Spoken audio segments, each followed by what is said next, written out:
Gotcha. Okay. So, Well, anyway, that's a scoop, and it's ridiculous. let me. My 3 kids all went to Catlin, so that's why I had this here. Oh, okay. Yeah. So I'll go ahead and scope now. Well, I really appreciate it because she has somebody else anyway that is a specialist for sewers, and so I said, well, he is too. So. Is it a different company? Yeah, I think so. Okay. I think that's all they do. They don't do anything else. Okay. And it's, so whatever. I've never even had a sewer check because I've never had any problems. Yeah. I think you only do it if you have problems. Do you want to watch the screen as I do it live? So you can see for yourself kind of what's going on? I guess it only shows the sewer line rather than down in my call stage. Those guys are coming on Wednesday.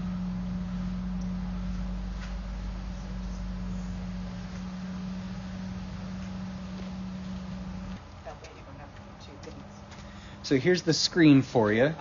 And so this pipe here is the original cast iron to the house. So there'll probably be like 5 or 6 feet of this, and I can actually see it in the background about to change. Cast iron's good for like 50 years. So anything after that, it starts to get really crusty like it is, and it starts to kind of disintegrate. Now right here, you transition to 6-inch, or actually it might be 4-inch concrete pipe.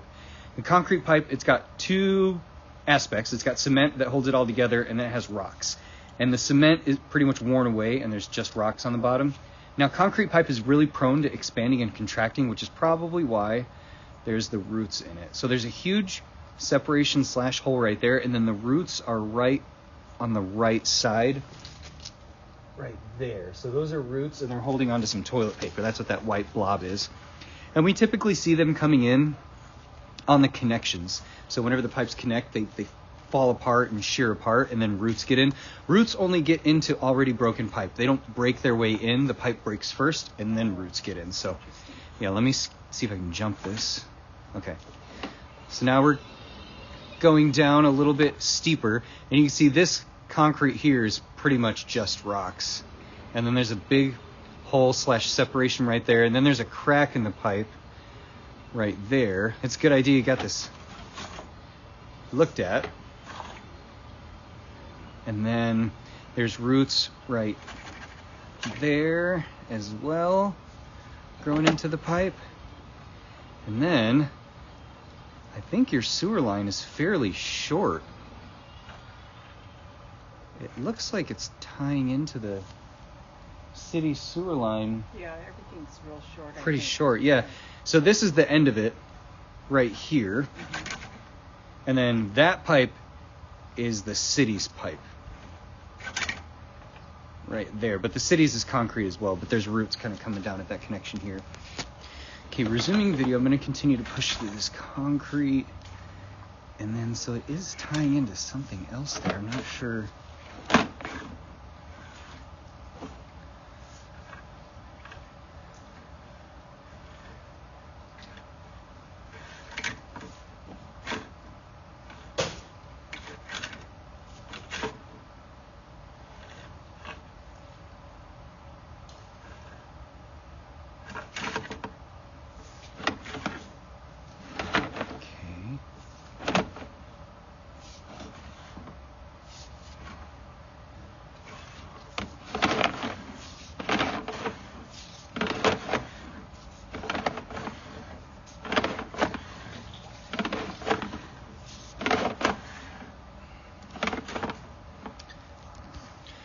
Resuming video, located that at about 6 to 7 feet deep. I'm going to keep going here.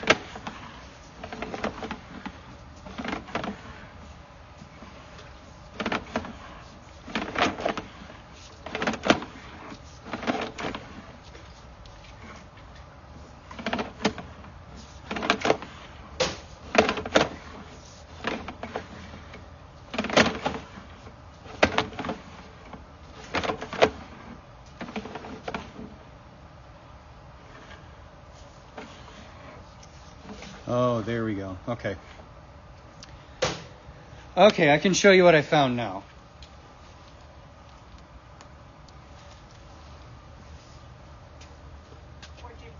I think these houses here, I think you have a main sewer line running between the houses.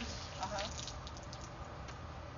don't see any manholes or anything, but I'll show you. Oh, sorry, go ahead. I'll show you what it looks like as I pull it back. Okay. It does coincide with these white marks that were already made, so it does go this way. And then if you look on the screen here, I'll show you. Let me turn the locator off so it's clear. So you can tell we're at the city sewer right now because that's all the neighbors' sewage and stuff flowing by. So I'm pulling it back. And so this is all your concrete right here. There's some really big separations here. There's roots coming in on both sides there. We keep pulling back. This concrete is just pulverized. And there's separations there. And then there's a couple more really, really big root intrusions. As we pull back, you'll see them. Separations. I can feel it. And then we come up here. Oh, there it is right there. So on the left side, it looks like just a little blob. Hold on, let me push closer.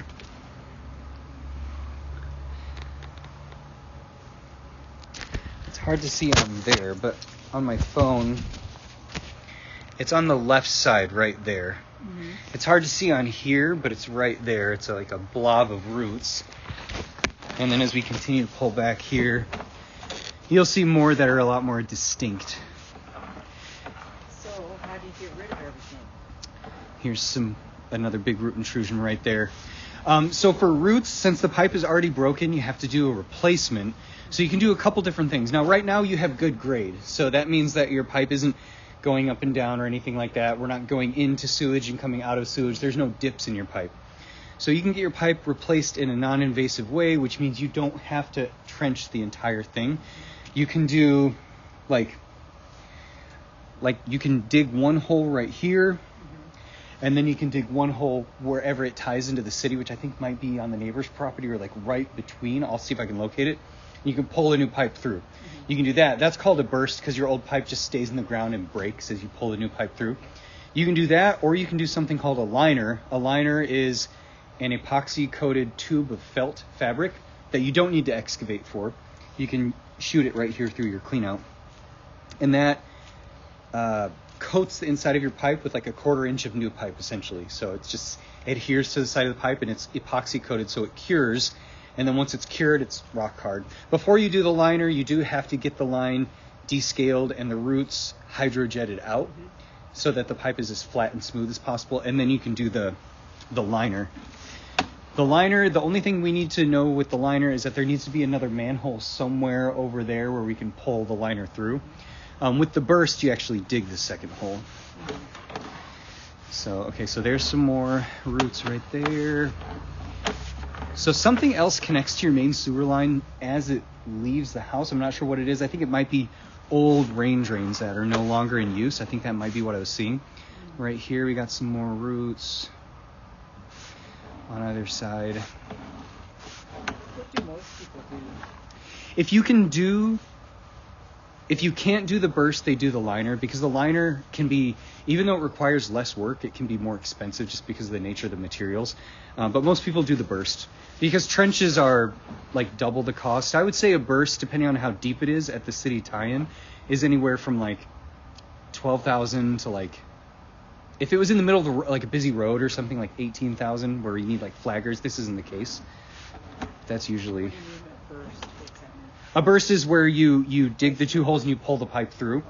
And it's called a burst because your old pipe bursts. It just breaks and stays in the ground, and you pull a new pipe in its place.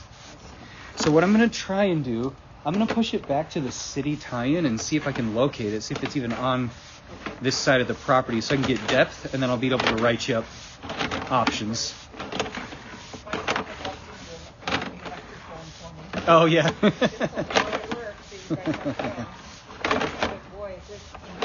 It is very, very important.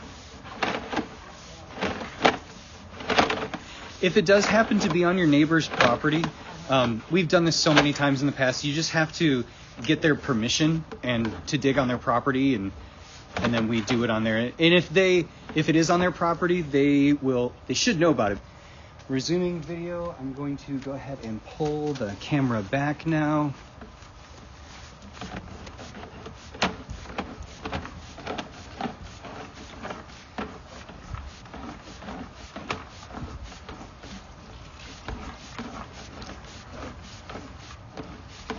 All those roots.